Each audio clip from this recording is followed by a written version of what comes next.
अस्सलाम वालेकुम दोस्तों, मेरा नाम डॉक्टर अली असगर है और आज की इस वीडियो में हम डिस्कस करने जा रहे हैं first year biology chapter number 6 kingdom prokaryote से रिलेटेड एनटीएस 2009 से लेकर 2019 तक जितने भी एमसीक्यू पूछे गए हैं वो तमाम को आज की इस वीडियो में हम डिस्कस करने जा रहे हैं। तो आइए इस वीडियो के पहले सवाल को डिस्कस करने से पहले आपसे रिक्वेस्ट करते हैं कि अगर आपने अब तक हमारे इस चैनल को सब्सक्राइब नहीं किया जो कि सिंध बोर्ड टीचिंग के नाम से है, तो काइंडली आज ही आप हमारे इस चैनल को सब्सक्राइब करो और साथ ही साथ बेल आइकन को लाजमी क्लिक करें ताकि हमारी अपलोड करदा तमाम वीडियोस की नोटिफिकेशन आपको रिसीव हो सके। तो आइए हमारा जो पहला सवाल है, बैक्टीरियल पाइली हेल्पिंग।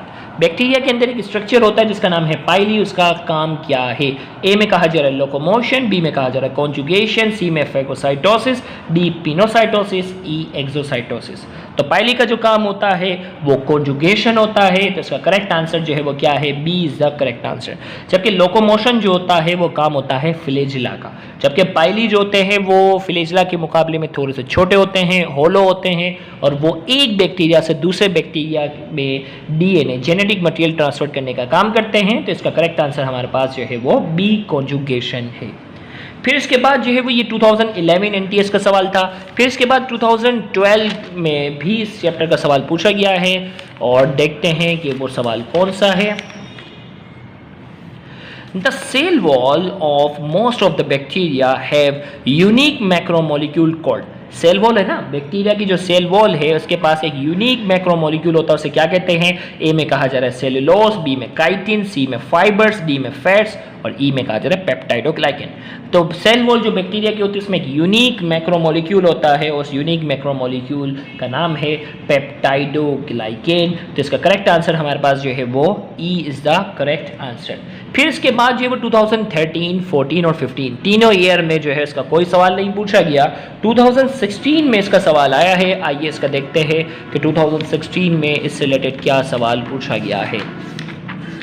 तो 2016 की हम बात करने जा रहे हैं कि इस चैप्टर से रिलेटेड कौन सा सवाल पूछा गया है, उसकी तलाश में है। ओके, बहुत ही आसान सवाल। In which of the following phase of bacterial growth death rate is more rapid than multiplication rate. भाई वो कौन सा फेज होता है जिसमें डेथ रेट जो होता है उसकी रफ्तार बढ़ जाती है मल्टीप्लिकेशन रेट के मुकाबले में?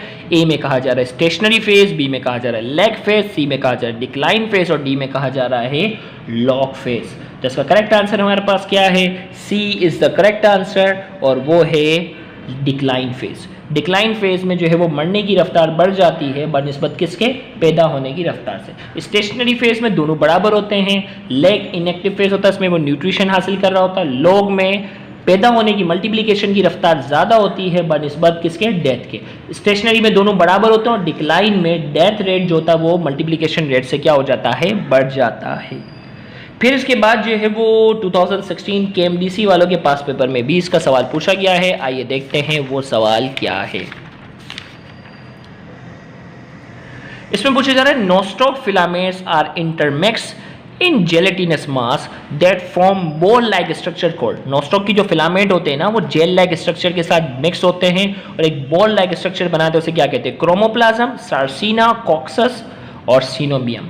तो उसका करेक्ट आंसर हमारे पास क्या है? D coenobium.